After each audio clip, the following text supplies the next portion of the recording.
Beleef jy die lewe as 'n maklike op jou rug lê en na die wolke staar jagvaart wat min eise aan jou stel? Waar jy soms wonder waarom ander mense dink die lewe is dan nou so moeilik en onregverdig? Dis mos die goeie tye wat ons dink, dit kan eenvoudig nie beter met my gaan nie. Maar ons almal weet ook dat daar fases is wat ons dink, regtig? Moet alles dan so moeilik en ingewikkeld wees? Kan ons nie maar pyn gespaar bly nie?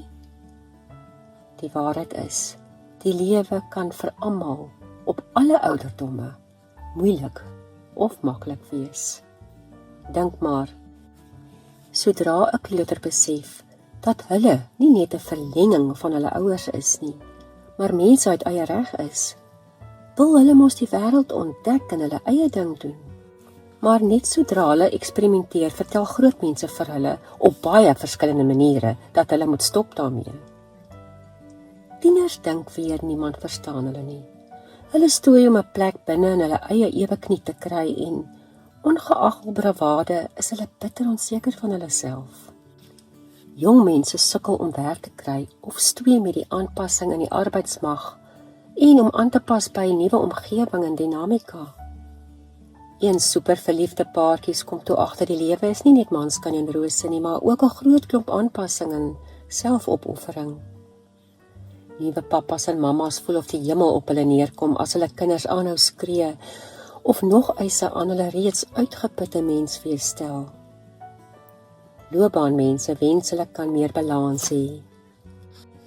En afgetredenes besef met teleurstelling dat die fase waarna hulle so uitgesien het, toe met 'n klomp finansiële onsekerheid en gesondheidsuitdagings gepaard gaan. So wat nou? Hoe maak ek en jy om binne al die realiteite van verskillende fases, omgewings en uitdagings tog die lekkerte en vreugde van die lewe te beleef? Ek het verseker nie al antwoorde nie, maar ek het tog geleer dat dit help om te onthou dat 1.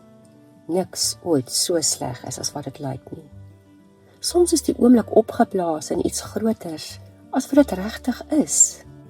Dis sulke tye wat ons moet onthou dat daar vir elke uitdaging 'n oplossing is. Tweedens, die lewe is altyd 'n mengsel van sleg, moeilik en lekker en vreugdevol. Geniet die rykdom van die veelsidigheid van die lewe. En 3, daar is altyd 'n groter konteks. Daarom is dit so goed om jouself gereeld uit die situasie uit te haal en van bo af daarna te kyk. Wanneer ons perspektief het, lyk die probleem of die uitdaging soveel kleiner. Mag jy al die seisoene van jou lewe veerkragtig beleef. Onthou dat as ons met ander brille na die lewe kyk, daar altyd meer vreugde as seer is, meer seën is. En dat ek en jy tussen alles wat sogenaamd verkeerd is, ook moet soek na dit wat nog reg is. Kom ek en jy besluit om vandag, midde in alles wat met ons gebeur, vas te hou aan nuwe hoop, nuwe genade en vreugde.